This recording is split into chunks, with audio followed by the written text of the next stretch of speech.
Are you spending hours at the table and still missing shots that matter?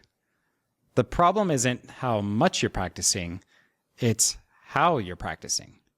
In this video, I'll show you why you should be training instead of practicing.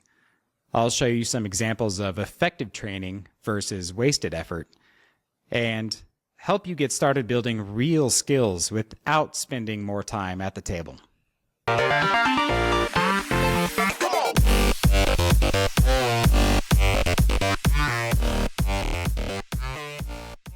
Any time you spend at the table benefits your game, and when you're not competing, this is called practice.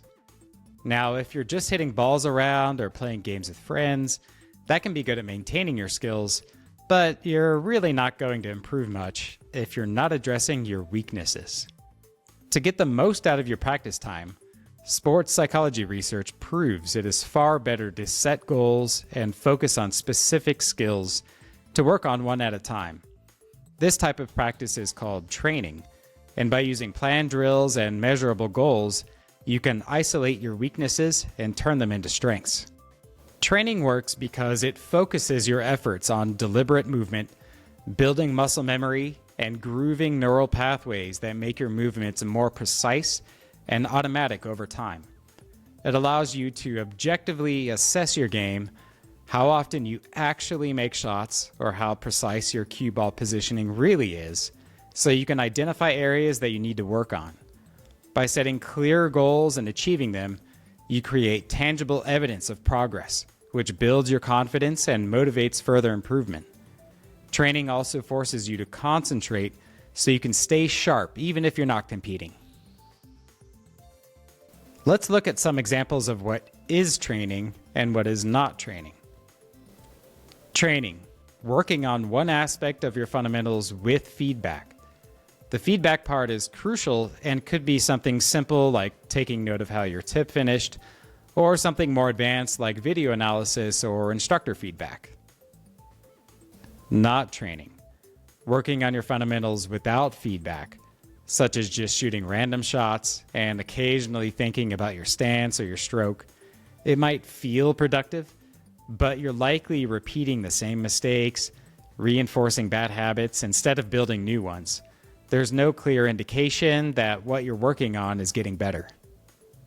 Training, shooting shots that are difficult to challenge your current skill level, but not too difficult so they remain achievable. Shots that are slightly beyond your comfort zone encourage you to focus and keep you engaged without getting overwhelmed. Not training, shooting easy shots that don't push your abilities. This can be good for warming up or grooving in existing habits, but it doesn't address your weaknesses. Training, taking it a step further, the most efficient way to train is to work on one specific shot with an exact cue ball position. This allows you to really learn something about your game. Are you undercutting or overcutting? Are you landing short or long? Are you using too much spin or not enough? How often do you make this shot? And how precise is your cue ball control for this shot? When you know these answers, you can start to make adjustments and sense the difference in the change. Any specific shot you practice won't show up exactly the same in a real game, but you can use your training as reference points. And when you build up a bunch of these reference points, that's where the magic happens. And that's why I've created a series of 200 cue ball positioning shots designed to make the most of your time at the table. To find out more, see the link in the description below. Not training, running racks. Even with a specific constraint like taking ball in hand or even shooting all bank shots, these are effectively just random shots, so again, this could be good for warm-up, but not for gaining skills. Training, drills with a focus and a specific purpose. Drills can blur the line between training and not training, but the best ones are simple and target particular skills such as alignment or speed control. Here's an alignment drill that I find particularly useful and gives immediate feedback on aim and unintended spin. Set a ball on the cushion and shoot it straight into it with backspin, attempting to get the cue ball to come straight back. It's best to use a cue ball where you can see the spin for this. Progressive drills are one of my favorites because they start easy and gradually increase in difficulty. When you make a shot in a progressive drill, the next one is more difficult, but if you miss, then the next one is easier. Honing in on exactly where your training will be the most impactful. You can turn anything into a progressive drill. Incremental angle, incremental distance, incremental spin, or a combination of these.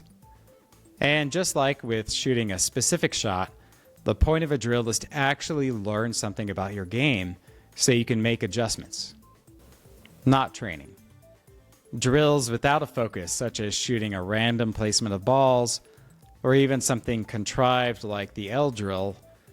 Unfortunately, these types of drills often lead to shooting a bunch of random shots, and it will be difficult to get proper feedback and address specific weaknesses in your game effectively.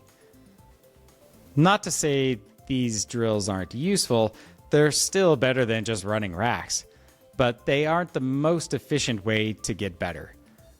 I actually like to use these non-focus drills as an intermediate step after training, but before going into competition. To start training effectively, the first step is to commit to training instead of aimlessly practicing. Even replacing just 15 minutes of your regular practice time with focused training can make a difference, though dedicating about an hour is ideal for serious improvement. Instead of playing games with friends, try training together to keep each other motivated. And to keep things interesting, you can use the Bullseye Billiards card games, which is designed to practice shots with others. Make sure to set specific goals and focus on your weaknesses to make the most impact. You can record your progress using a notebook or a spreadsheet or tools like the Bullseye Billiards app to see your improvement over time and stay on track. Share your training goals in the comments to hold yourself accountable and inspire others. The key to effective training is focus. Choose one skill, measure your progress, and refine based on feedback. Start small, stay consistent, and discover how training, not just practice, can take your game to the next level. If you found this video helpful, make sure to subscribe to get more tips, and may all your shots be on target.